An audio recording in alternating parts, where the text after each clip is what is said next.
Hello guys, ഞങ്ങളിപ്പോൾ ഉള്ളത് പരിമല ഹോസ്പിറ്റലാണ്. എന്താണെന്നല്ലേ, ഞങ്ങളുടെ അമ്മ ഇവിടെ അഡ്മിറ്റ് ആയിട്ട് ഏറെക്കുറെ 10 ദിവസത്തോളമായി.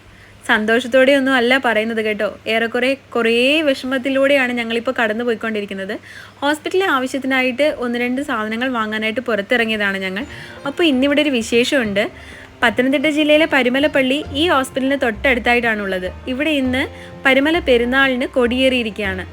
മലങ്കര ഓർത്തഡോക്സ് സഭയുടെ ആദ്യത്തെ വിശുദ്ധനായി പ്രഖ്യാപിക്കപ്പെട്ട ബിഷപ്പ് മാർ ഗ്രിഗേറിയസ് മെത്രാപ്പൊലിത്തയുടെ മരണവാർഷികത്തോടനുബന്ധിച്ചിട്ടുള്ള ഒരു വർഷത്തിൽ നടക്കുന്ന ഏറ്റവും പ്രധാനപ്പെട്ട പെരുന്നാളാണിത്. ഒക്ടോബർ 26-നാണ് ഇത് കൊടിയേറാറ്. എല്ലാ വർഷവും ഇങ്ങനെയൊക്കെ തന്നെയാണ്. നവംബർ 1, 2, 3 ദിവസങ്ങളാണ് ഇവിടെ പെരുന്നാൾ. അപ്പം അതിൻ്റെ ഭാഗമായിട്ട് കുറേ കച്ചവടക്കാരൊക്കെ ഇവിടെ വന്നിട്ടുണ്ട് കേട്ടോ. ബലൂണും ബജ്ജിയും ഐസ്ക്രീമും അങ്ങനെ കുറേ തുടങ്ങിയിട്ടേ ഉള്ളൂ കച്ചവടങ്ങളൊക്കെ. എങ്കിലും ഞങ്ങൾ ഒരു ബജ്ജി ട്രൈ ചെയ്യാമെന്ന് വിചാരിച്ചു. ഞാനും അനിയത്തിയും കഴിച്ചു. അങ്ങനെ മുൻപോട്ട് നടക്കുമ്പോൾ ഉണ്ട് ഓരോ പള്ളിയിൽ നിന്നും ഇങ്ങനെ ആളുകൾ മെഴുകുതിരിയൊക്കെ കത്തിച്ച് പിടിച്ചിട്ട് വരുന്നുണ്ട് കേട്ടോ, പദയാത്രയായിട്ട്. വിഷമങ്ങളിൽ നിന്ന് പുറത്തേക്ക് ഇറങ്ങിയപ്പോൾ ഈ കാഴ്ചകളൊക്കെ ഒരു ആശ്വാസം തന്നു എന്ന് തന്നെ വേണം പറയാൻ. ഇവിടെ കുറേ കളർഫുള്ളായിട്ടുള്ള കടകളൊക്കെ ഉണ്ട് കേട്ടോ. അത്യാവശ്യം കുഞ്ഞു സാധനങ്ങളൊക്കെ വാങ്ങണമെങ്കിൽ ഇവിടെ വന്നാൽ മതി. പെരുന്നാൾ സംബന്ധിച്ചൊക്കെ പല സാധനങ്ങളും ഇവിടെ അവൈലബിൾ ആണ്.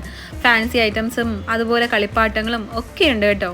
കുറച്ച് നേരം അവിടേക്ക് ചുറ്റിപ്പറ്റി നിന്നിട്ട് ഞങ്ങൾ ഹോസ്പിറ്റലിലേക്കുള്ള ആവശ്യമുള്ള സാധനങ്ങൾ നോക്കി അങ്ങ് തിരികെ നടന്നു.